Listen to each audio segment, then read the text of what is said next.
সাফল্যের বাস্তব অর্থ কি?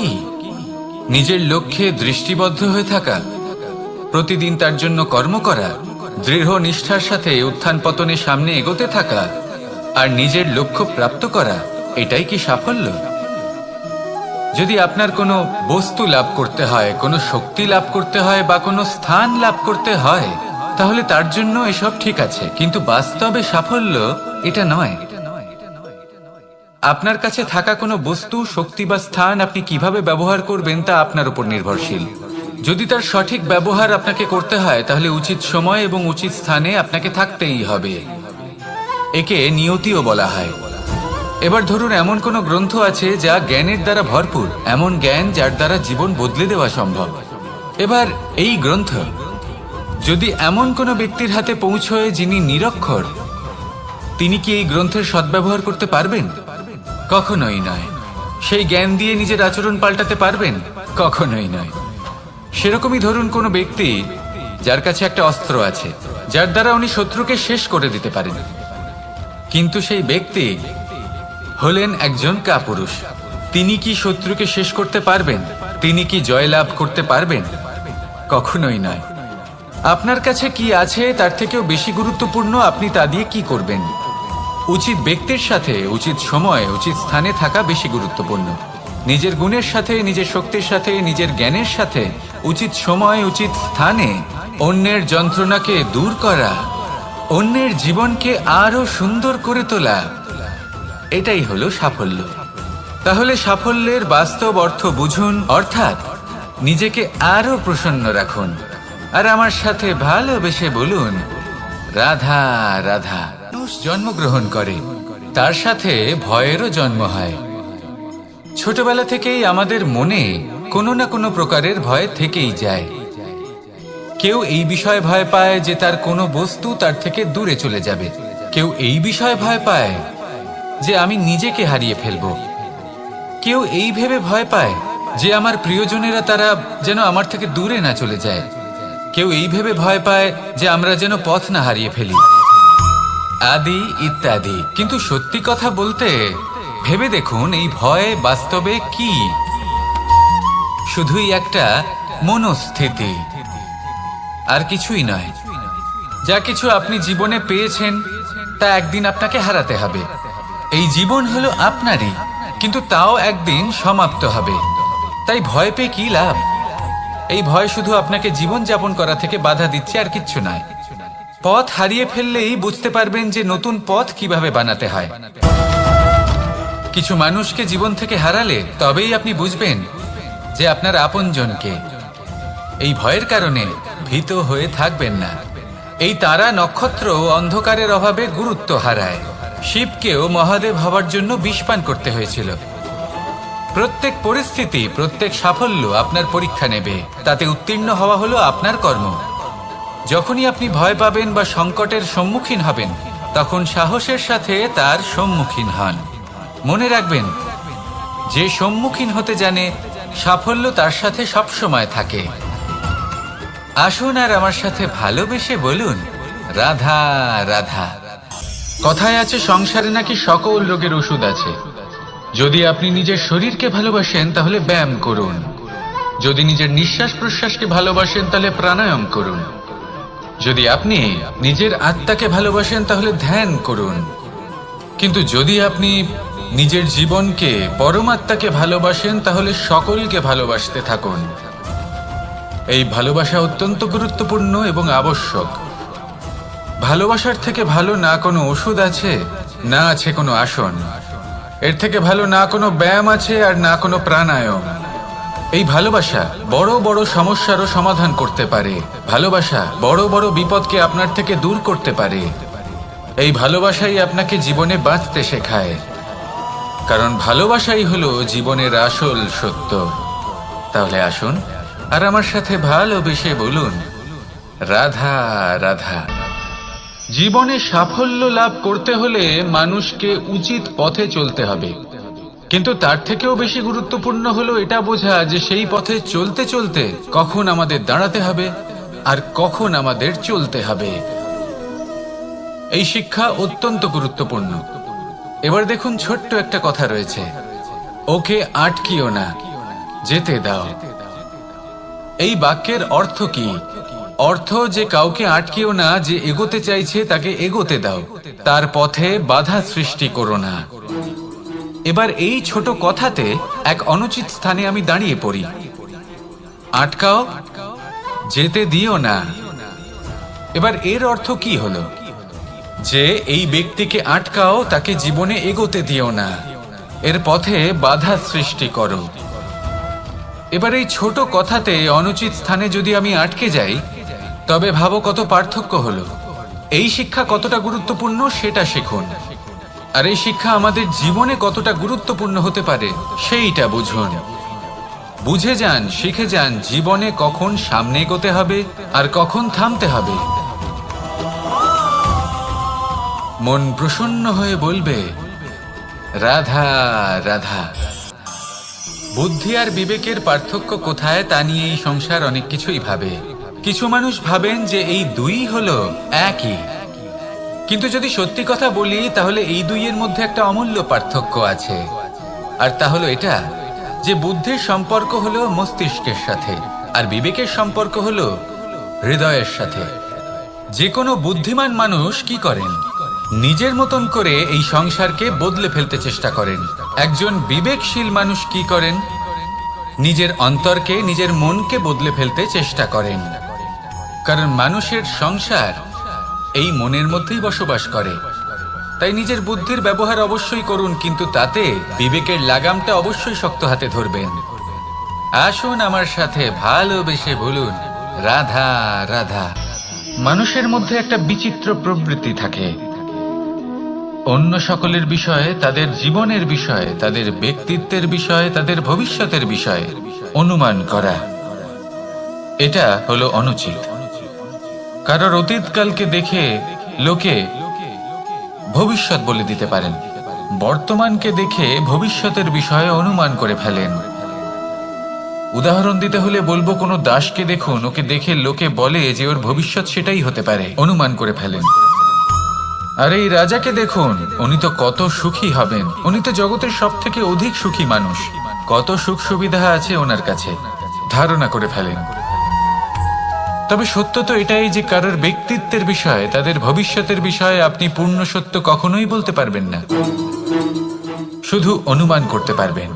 আর এই অনুমান করে সত্যি কোনো লাভ হয় না, কারণ এই কাল সেটা হলো অত্যন্ত শক্তিশালী। কালো থেকে কালোতর কয়লাকেও হীরেতে পরিণত করতে পারে, অনেক বড় বড় রাজাকেও বিদূষক বানিয়ে ফেলতে পারে এক মুহূর্তেই। তাহলে আপনি অনুমান করে কি লাভ? কি পেলেন অনুমান করে? সেই জন্য কারোর বিষয়ে কোনো অনুমান করবেন না, তার ভবিষ্যতের বিষয়ে অনুমান করতে যাবেন না, কারোর বিষয়ে কোনো ধারণা করে নেবেন না। কিছু করতে হলে ভালোবাসুন, সবার মধ্যে ভালোবাসা ছড়ান, সবার মধ্যে ধন্যাত্মক ভাব ছড়ান। এই মন প্রসন্ন হয়ে বলবে রাধা রাধা। এই সংসারে আমরা প্রকাশ কোথা থেকে পাই? এর উত্তর বড়ই সরল। ভোরে যখন সূর্যোদয় হয় তখন প্রকাশের কিরণ আমাদের ঘরে এসে পৌঁছয়, এইভাবেই আমরা প্রকাশ লাভ করি। এবার এই প্রকাশের আলোতেই আমরা সারাদিনের কাজ সম্পন্ন করি। সন্ধে হয়ে যায়, সূর্যাস্ত হয়ে যায়, আর আমাদের ঘর যাতে অন্ধকার না হয় তার জন্য আমরা একটা প্রদীপ প্রজ্বলিত করি। এটাই ঘটে আমাদের জীবনেও। এবার প্রবাহমান আয়ুর সাথে আমরা আমাদের অন্তরে যদি একটা প্রদীপ প্রজ্বলিত করে নিই, তাহলে বিষয়টাই অন্যরকম হবে। এবার আপনি বলবেন, কোন প্রকাশের কথা বলছি যা আমাদের অন্তরে জাগ্রত করা সম্ভব? আমাদের আত্মার মাঝে প্রেমের প্রকাশ জাগ্রত করার কথা বলছি। কারণ আমাদের এই জীবন এও হলো দিনের আলোর মতো। আজ প্রকাশ আছে, কিন্তু কোনোদিন অবশ্যই অস্ত হবে। কিন্তু অস্ত হবার আগে যদি আমরা আমাদের আত্মার মাঝে প্রেমের এই প্রকাশ উজ্জ্বলিত করে নিই, তাহলে আমাদের সন্ধ্যাকালও আমরা আনন্দে এবং প্রেমে যাপন করব। তাহলে আসুন আর আমার সাথে ভালোবেসে বলুন রাধা রাধা। এই সংসারে এমন কিছু মানুষ আছেন যাদেরকে আপনার ভালো লাগে, তারা আপনার প্রিয়। আমরা চাই ওনারা আমাদের কাছে থাকুন, আমরা ওনাদের কাছে থাকি, এবার সেই ক্ষেত্রে আমরা তাদের ভালো ভালো উপহার দেওয়ার চেষ্টা করি, কারণ ওনারা হলেন আমাদের প্রিয়। আর তার বদলে আমরা আশা করে থাকি যে ওনারা আমাদের একটু সম্মান করবেন। এবার এই মানুষজন যারা আমাদের প্রিয়, এদের আমরা একটা উপহার দিই। সোনা দিয়ে থাকি, আভূষণ দিয়ে থাকি, হিরে মুক্ত দিয়ে থাকি। কিন্তু যদি ভেবে দেখি, এই সব কিছুরই একটা মূল্য আছে। ভেবে দেখুন, আপনি কি তাদের এমন কোনো উপহার দিতে পারেন যা কিনা অমূল্য? তা এরকম উপহার কি হতে পারে? ঠিক বলেছেন আপনি, প্রেম। এই প্রেমই হলো অমূল্য, কারণ মন থেকে এর উৎপত্তি হয়। না চেয়ে পাওয়া যায় আর না ছিনিয়ে নেওয়া যায় এই ভালোবাসা। ঠিক এইরকমই হয় এই সম্মান। যদি সম্মান করো তাহলে মন থেকে এবং ভালোবেসে করো, ভয় পেয়ে নয়। মনে রাখবেন, যে মাথা ভয়ের দ্বারা নত হয়, বিরোধিতাও প্রথমে সেই করে থাকে। যে মাথা ভালোবেসে নত হয়, তা আপনার জন্য বলিদানও দিতে পারে। এই সংসারের সব থেকে বড় উপহার, সব থেকে বড় বরদান এই প্রেম এবং সম্মান। তাকে সম্মান করুন আর আমার সাথে ভালোবেসে বলুন, রাধা রাধা। সমস্ত মানুষের জীবন কিছুটা সমান হয়। মানুষ জন্মগ্রহণ করে, তারপর চলতে শেখে, জীবনে এগিয়ে চলে, বার্ধক্য লাভ করে, তারপর সমাপ্ত হয়ে যায়। কিন্তু সেই ব্যক্তিরা কারা যারা প্রকৃত অর্থে মনুষ্য জীবন যাপন করেন? এনারা হলেন সেই ব্যক্তি যারা পড়ে গেলেও আবার উঠে দাঁড়ানোর চেষ্টা করেন, নিজের ভেঙে পড়া অস্তিত্বকে আগলে নিয়ে আবার একটা আকার দেওয়ার চেষ্টা করেন, ভগ্ন আশাকে আবার একটা নতুন দিশা দেন। অসফল হওয়ার পরেও থামেন না, আবার এগোতে থাকেন। অসফল হওয়ার পরে যদি আপনি থেমে যান, তাহলে সাফল্য আপনার সামনে অপেক্ষা করে, কিন্তু আপনি তা দেখতে পান না। তাই জীবনের সংঘর্ষে অংশগ্রহণ করতে শিখুন। জীবনের সংঘর্ষ থেকে পালাবেন না। আসুন আমার সাথে ভালোবেসে বলুন, রাধা রাধা। পরিস্থিতি কখনো এটা ভালো থাকে, আবার কখনো মন্দ হয়ে যায়। কখনো এই পরিস্থিতি আমাদের পক্ষে থাকে, আর কখনো এই পরিস্থিতি অনুযায়ী আমাদের চলতে হয়। কোনো বিকল্প থাকে না। কিন্তু যখনই এই পরিস্থিতি খারাপ হয়ে যায়, তখন কি করা উচিত সেই প্রশ্ন মনে জেগে ওঠে। পরিস্থিতি যখন প্রতিকূল হয়, তখন আমরা কিছু হারালে তা হারিয়ে ফেলি, ঠিক আছে, কিন্তু যা বাকি আছে সেটা আমরা আগলে রাখতে পারি। পরিস্থিতিকে সামলে রাখার চেষ্টা আমরা অবশ্যই করতে পারি, শুধু সেটুকুই আমাদের হাতে রয়েছে। কিন্তু এর থেকেও বড় সমস্যা আছে, অহংকার। কখন প্রবেশ করে আমরা জানতেও পারি না। এই অহংকার আপনাকে বুঝতেও দেবে না যে আপনি সত্যি কিছু হারিয়েছেন। আপনার কিছুই যাবে আসবে না। দেখতে গেলে আকাশের সূর্য নিজের প্রকাশ হারিয়ে ফেলে যখন অন্ধকার ঘনিয়ে আসে। তাহলে আমরা কে হই? ওনার সামনে তো কিছুই নই। এই অহংকার আমাদের দমন করতেই হবে। এটা বিশ্বাস করতে হবে যে এই সমগ্র সৃষ্টিতে আমরা শুধুমাত্র একটা কণা, তার থেকে বেশি আর কিছুই নয়। বিশ্বাস করতে হবে যে আমরা ততটাও বড় নই যে কখনোই কিছুই হারাবো না। এবার যেদিন এই জ্ঞান আপনি আত্মস্থ করে নিজের আচরণ পাল্টাবেন, মনে রাখবেন সেই দিনই অহংকারকে দমন করতে আপনি পথে অগ্রসর হয়ে পড়েছেন। এই অহংকারকে দমন করুন আর আমার সাথে ভালোবেসে বলুন, রাধা রাধা। বনস্পতি ফলনের জন্য আমাদের কিসের প্রয়োজন পড়ে? একটু ধরিত্রীর, একটু পরিশ্রমের, আর একটা বীজের। এবার যদি মানুষের কথা বলি, তাহলে এখানে ধরিত্রী হলো মানুষের এই জীবন, যেখানে মানুষ নিজের ইচ্ছের ফল ফুল ফলন করতে চায়। পরিশ্রম হলো আমাদের কর্ম, আর বীজ হলো আমাদের নির্বাচন। আমাদের বেছে নিতে হবে যে আমরা কি বপন করব, আম নাকি ফণি মনসা। এর মধ্যে আমরা কি পেতে চাই? রসালো ফলের ফলন চাই নাকি কাঁটার ফলন চাই, তা আমাদের উপর নির্ভরশীল। কিন্তু একটা কথা ঠিক, লক্ষ্য যেমনই হোক না কেন, জীবন যেমনই হোক না কেন, যদি আপনি লক্ষ্যের দিকে এগোতে থাকেন তাহলে কর্মের সাথে খামখেয়ালি আচরণ করতে পারবেন না। যদি আপনি এমন করেন তাহলে এটা আপনাকে একটা অনুচিত লক্ষ্যে পৌঁছে দেবে, সেটা কিন্তু নিশ্চিত। সবসময় এটা মনে রাখবেন, কর্মের সাথে খামখেয়ালি হবেন অর্থাৎ কর্মফলও আপনার সাথে খামখেয়ালি হবে। তাহলে নিষ্ঠার সাথে কর্ম করতে থাকুন আর নিজের লক্ষ্যকে প্রাপ্ত করুন। আর আমার সাথে ভালোবেসে বলুন, রাধা রাধা। জীবনে এমন কিছু কাজ রয়েছে যা আমাদের কখনোই করা উচিত নয়, যেমন আশা করা। যদি আপনি আশা করেন আর আপনার আশা পূর্ণ না হয়, আপনি খুবই কষ্ট পাবেন। এবার আপনি যদি প্রতীক্ষা করেন, করতেই থাকেন, আর সেই ব্যক্তি যদি না আসে তাহলেও খুব কষ্ট পাবেন। আর হলো তুলনা। আপনি যদি তুলনা করতে যান তাহলে এটাই ভাববেন যে হয় আমি বা অন্য কোনো ব্যক্তি, এই দুজনের মধ্যে কোনো এক ব্যক্তি নিকৃষ্ট। আর এই ভাবনাটাই হলো অনুচিত। যদি আমরা কথা বলি সেই সব বিষয়ে যা আমাদের করা উচিত, যেমন পরীক্ষা। এই পরীক্ষা সবসময় আমাদের আরো সফল করে তোলে, আরো শ্রেষ্ঠ করে তোলে, আরো উৎকৃষ্ট করে তোলে। আসন্ন মহাসংগ্রামের জন্য আমাদের প্রস্তুত করে তোলে এই পরীক্ষা। তাই এই পরীক্ষার থেকে কখনোই পালাবেন না, এর সম্মুখীন হন। আর হলো কর্ম। কর্ম করা কখনোই বন্ধ করবেন না। তুলনা করার বদলে কর্ম করুন, প্রতীক্ষা করার বদলে কর্ম করুন, আর আশা করার বদলে কর্মই করুন। জীবন সফল হয়ে যাবে। দেখুন, সবার শেষে সত্যি বলতে এই কর্ম আর এই পরীক্ষা, এই দুই আমাদের জীবনকে সুখী করে তুলতে পারে। আসুন আর আমার সাথে ভালোবেসে বলুন, রাধা রাধা। এই জীবন কিভাবে বদলানো সম্ভব? কিছু মানুষ বলেন যে নিরন্তর কাজ করলে, পুরুষার্থ পালন করলে এই জীবন বদলে ফেলা সম্ভব।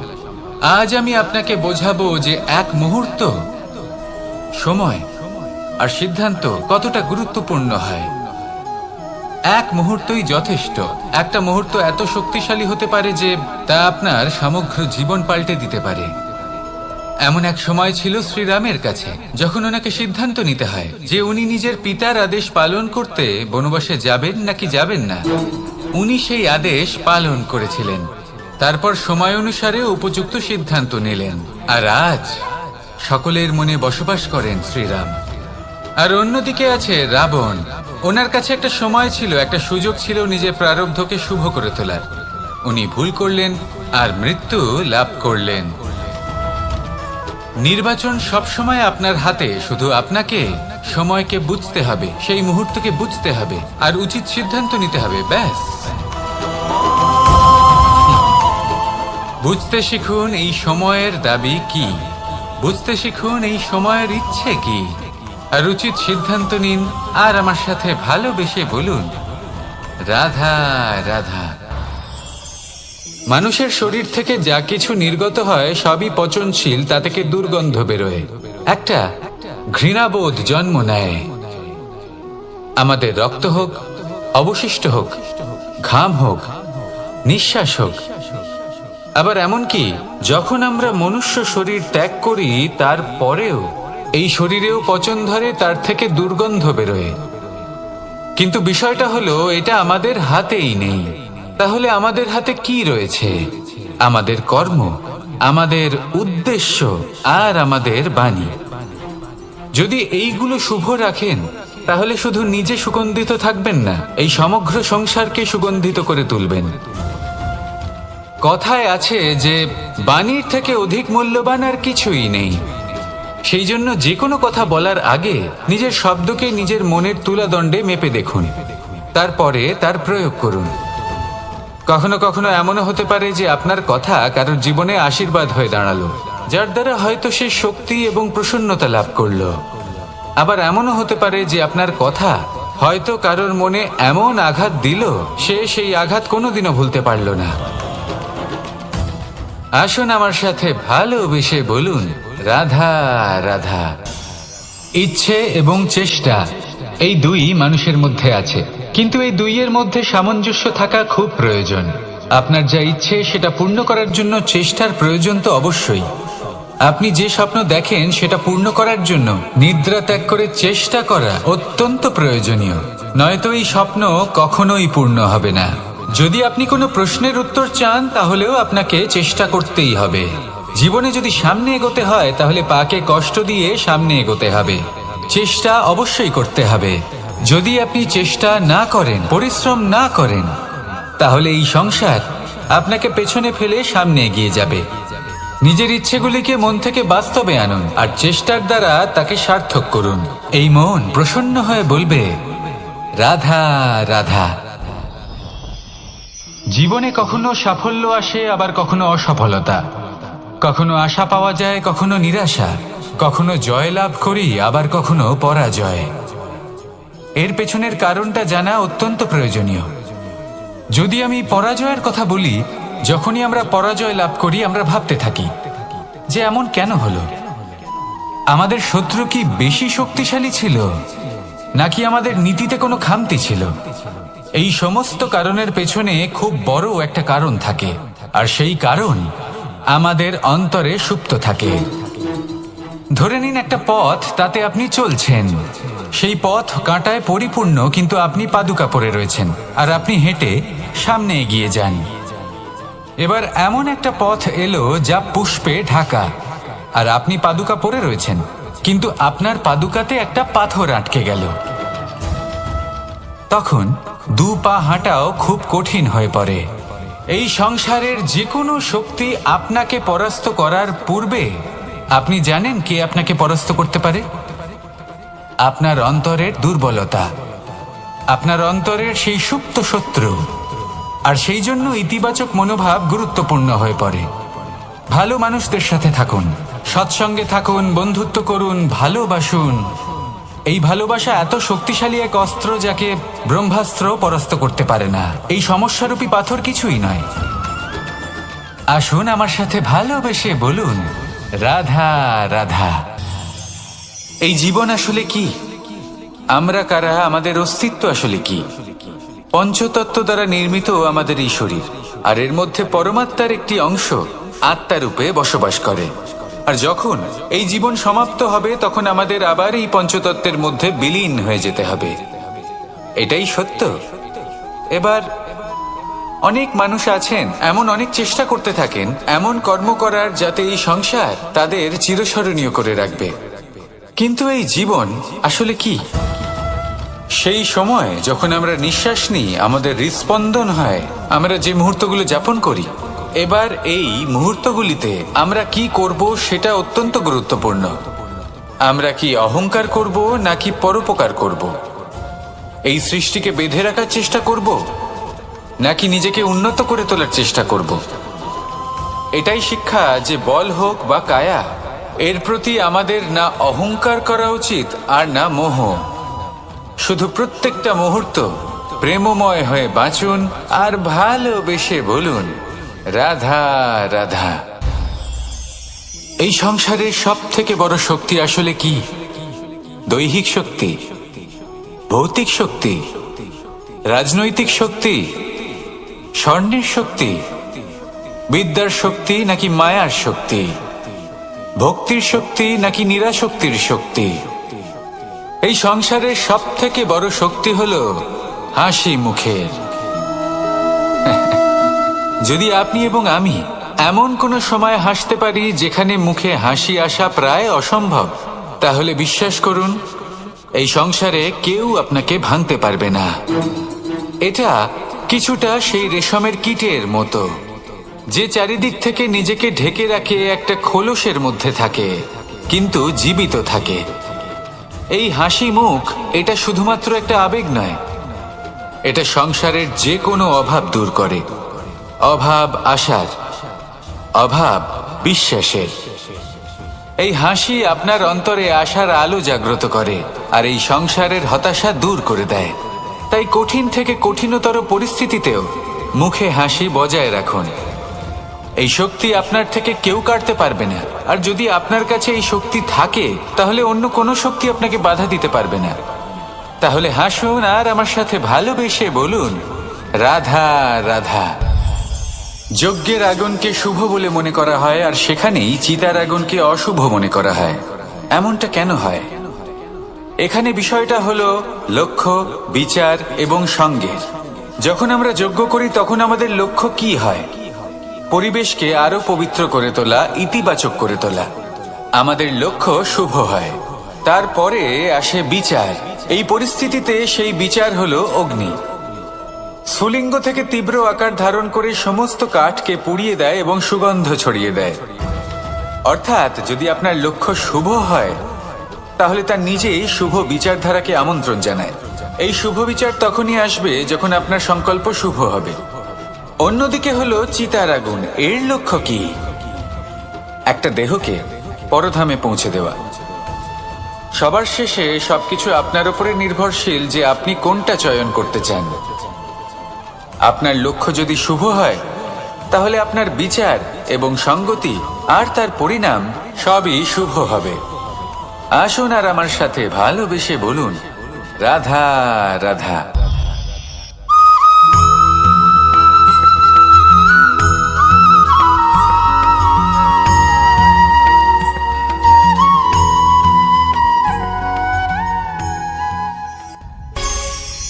আভূষণ। কার না ভালো লাগে এই আভূষণ? আমরা পরিশ্রম করি, ধন অর্জন করি আর আভূষণ কিনে থাকি, কখনো নিজের জন্য, কখনো বা তাদের জন্য যাকে আমরা ভালোবাসি, বা তাদের জন্য যাকে আমরা সম্মান করি। হয়তো সেই জন্যই সীতা চূড়ামণি ধারণ করেছিলেন এবং আমি সামন্তকমণি। কিন্তু এটাই কি সেই প্রকৃত আভূষণ যা আপনার মূল্য বৃদ্ধি করে? না। শ্রীরামের আভূষণ হলো ওনার নম্র ভদ্র ব্যবহার। মাতা সীতার আভূষণ হলো ওনার সততা, ওনার নিষ্ঠা, ওনার ত্যাগ। অর্জুনের আভূষণ ছিল ওনার একাগ্রতা। রাধার আভূষণ ওনার প্রেম। এই আভূষণ কোথাও নেই, আপনার মনে আছে। যদি আপনার মনে মিষ্টতা থাকে, তা শান্ত হয়, তাতে সততা থাকে, নিষ্ঠা থাকে এবং প্রেম থাকে, তাহলে আপনার অন্য আর কোনো আভূষণের কোনো প্রয়োজন নেই। আপনি যতই ভিড়ের মাঝে থাকুন, আপনার ঔজ্জ্বল্য চোখে পড়বে। আসুন আর আমার সাথে ভালোবেসে বলুন, রাধা রাধা। এই সংসারের সবথেকে বড় সত্যি হলো জন্ম এবং মৃত্যু। কিন্তু আরো বড় একটা সত্য আছে, মিত্র এবং শত্রু, যা আমাদের সকলের জীবনে থাকে। মিত্র সে যে আমাদের সঙ্গ দেয় এবং সংসারের সবথেকে উঁচু শিখরে আমাদের নিয়ে যায়, এবং শত্রু সে যে যে কোনো মুহূর্তে যে কোনো শিখর থেকে আমাদের নিচে ফেলে দিতে পারে। এবার বিচিত্র ব্যাপার হলো এটাই যে আমরা নিজেরাই এদের সাথে নিয়ে চলি, নিজেরাই এদের পালন করি। তা কি করে? প্রথমে বুঝুন এই মিত্র এবং শত্রু কারা। আপনার নিজের মন, আর কেউ নয়। এই মনই হলো মিত্র যখন তাতে ভারসাম্য বজায় থাকে, তা নিয়ন্ত্রিত থাকে, তা পবিত্র হয়। কিন্তু যদি এই মন অনিয়ন্ত্রিত হয়ে পড়ে, যদি আপনাকে সে নিয়ন্ত্রণ করতে শুরু করে, তখন সেই আপনার সবথেকে বড় শত্রু হয়। সেই জন্য এই মনের ওপর নিয়ন্ত্রণ রাখতে শিখুন, এতে ভারসাম্য বজায় রাখতে শিখুন। তাহলে আপনি এমন এক বন্ধুকে পাবেন যে আপনাকে এই সংসারের শিখরে পৌঁছে দেবে। আসুন আমার সাথে ভালোবেসে বলুন, রাধা রাধা।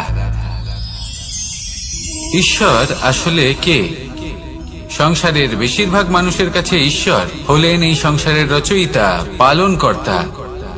কারোর কাছে উনি জ্ঞাতা, কারোর কাছে উনি হলেন আস্থার প্রতীক, আবার কারোর জন্য শুধুমাত্র অন্ধ বিশ্বাস। কিন্তু এই ঈশ্বর কি কোনো শরীর, নাকি একটা বোধ, নাকি শুধুই শ্রদ্ধা? ঈশ্বর হলেন তিনি যিনি হলেন আপনার ইষ্ট। সেই জন্যই তো গুরু, মাতা, পিতা এনাদেরও ঈশ্বরই বলা হয়েছে।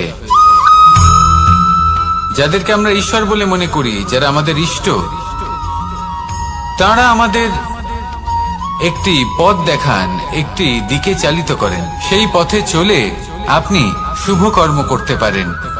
আর যখন কোনো ব্যক্তি তার ঈশ্বরের আদেশ পালন করেন, তখন সে নিজে থেকেই শুভ পথে অগ্রসর হয়ে যান। বেশ কয়েকজন মানুষ ঈশ্বরের উপর আস্থা রাখেন এবং ভাবেন যে অনুচিত কোনো কাজ করা উচিত নয়, ঈশ্বর দেখছেন। ওনারা ভয় পান যে কোনো অনুচিত কর্ম করলে কে জানে তার পরিণাম কি হবে। এমন অনেক ব্যক্তি রয়েছেন যারা ঈশ্বরকে বিশ্বাস করেন এবং জানেন যে ঈশ্বর তাদেরকে দেখছেন।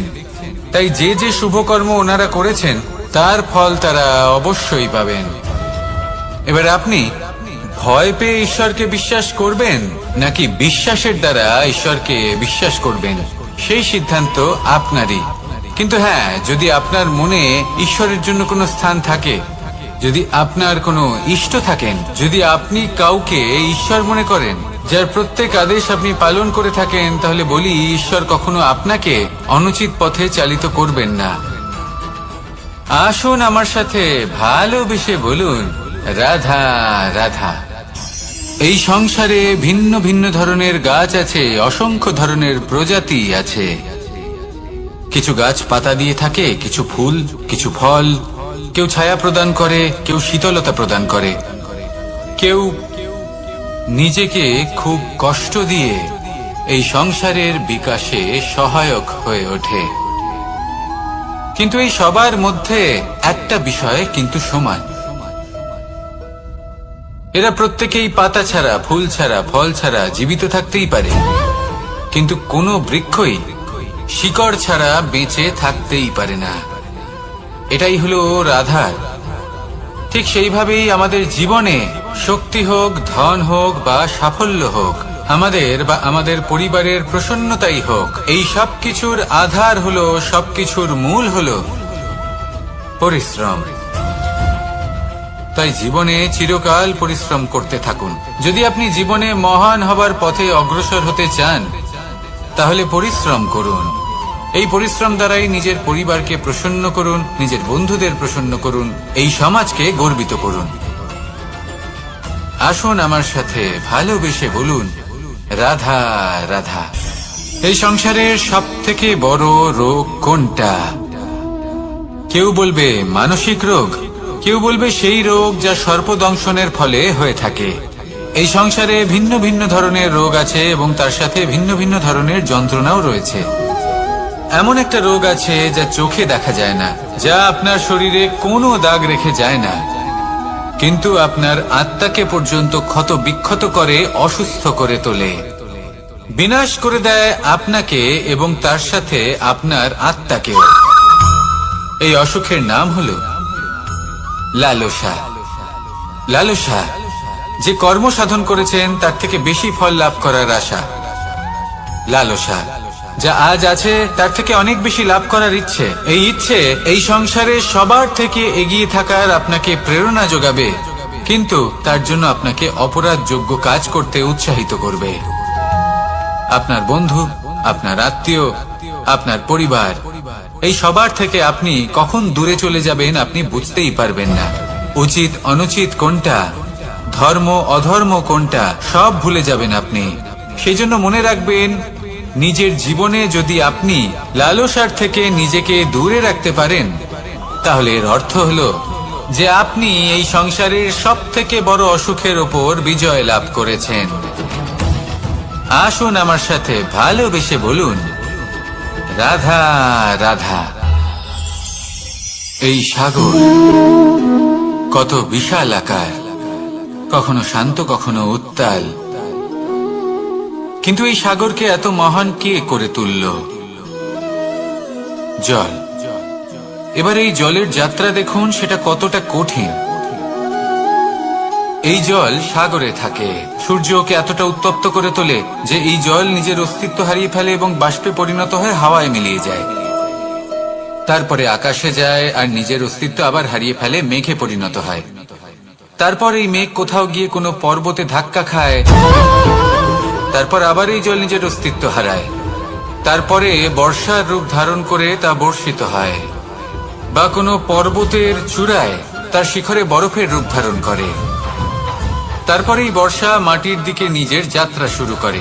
এবার মাটিতে ঝরে পড়া এই বর্ষা স্রোতের আকার ধারণ করে এবং আস্তে আস্তে বইতে থাকে। এই নদীর আকার ধারণ করে এবং নদী রূপে বইতে বইতে পাথরে ধাক্কা খায় বা কোনো পর্বতে ধাক্কা খায়, আর তারপর এই নদী এসে সাগরে সমাহিত হয়ে যায়। নদীর এই জল আবারও নিজের অস্তিত্ব হারিয়ে ফেলে, কিন্তু এইবার সেই জল নিজেই সাগরে পরিণত হয়। এটা আমাদের সকলের জন্য একটা শিক্ষা যে এই সংসারে জীবন এবং সময়ের হলো এক অনন্ত যাত্রা। এই সংসারে যা কিছু আছে তার সূত্রপাত কোথাও একটা হবেই। সেই জন্য মৃত্যু এবং সমাপ্তির চিন্তা ত্যাগ করে দিন, আর যে সূত্রপাত আপনি লাভ করছেন তার আনন্দ উপভোগ করুন। ভেবে দেখুন আপনি কিভাবে শ্রেষ্ঠ কর্ম করতে পারেন যাতে এই সংসার এবং এই সমাজ এই দুইয়ের মঙ্গল সম্ভব। আসুন আমার সাথে ভালোবেসে বলুন, রাধা রাধা। মাকড়সার জাল দেখতে পাচ্ছেন? মাকড়সারা ভীষণ পরিশ্রম করে এটা তৈরি করে, নিজের শরীরের রস দিয়ে এই জাল বোনে। আপনি কি এটার উদ্দেশ্য জানেন?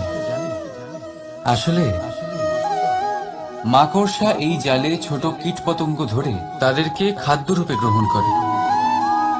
কিন্তু আপনি কি এই কথা জানেন যে একদিন মাকড়সা নিজেই নিজের জালে জড়িয়ে মৃত্যুবরণ করে থাকে? বলুন, কি করেন আপনি এই জাল দেখতে পেলে? দেখতে পেলেই মুছে ফেলেন এর অস্তিত্ব, তাই না? তেমনি অন্যদিকে পাখির বাসা, পাখিরাও ভীষণ পরিশ্রম করে এটা তৈরি করে। কিন্তু যদি পাখি একদিন এটা ছেড়ে চলে যায়, তাহলেও লোকে এটা নষ্ট করে দেয় না। কারণটা কি?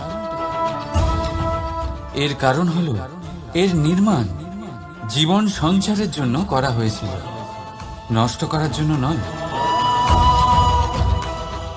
তাই মনে রাখবেন, জীবনে আপনার পরিশ্রম যতই বেশি হোক না কেন, যদি আপনার লক্ষ্য শুভ না হয়, তাহলে আপনারও বিনাশ নিশ্চিত। তাই সৃজন করতেই থাকুন আর মুগ্ধ হয়ে বলুন, রাধা রাধা।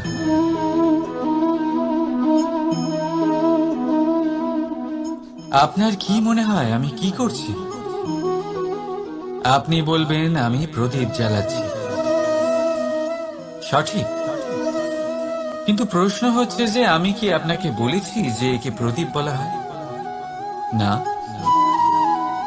এই প্রদীপ কি নিজেই নিজের পরিচয় আপনাকে দিয়েছে? না। তাহলে আপনি কি করে জানলেন যে একে প্রদীপ বলা হয়? উত্তর হচ্ছে, করবে যে লোকে আপনাকে প্রদীপ ভেবে ভালোবাসবে নাকি সাপ ভেবে ভীত হয়ে থাকবে।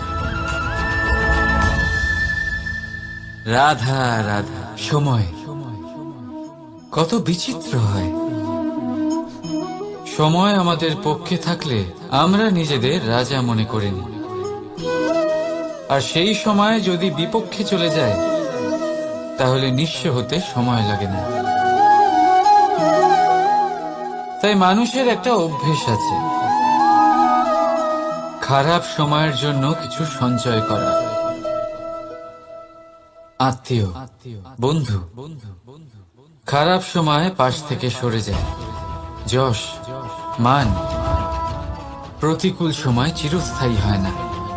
তাই মানুষ মনে করে অর্থ সঞ্চয় করাই শ্রেয়। অর্থের কোনো হৃদয় নেই যা সময়ের সাথে পরিবর্তিত হবে।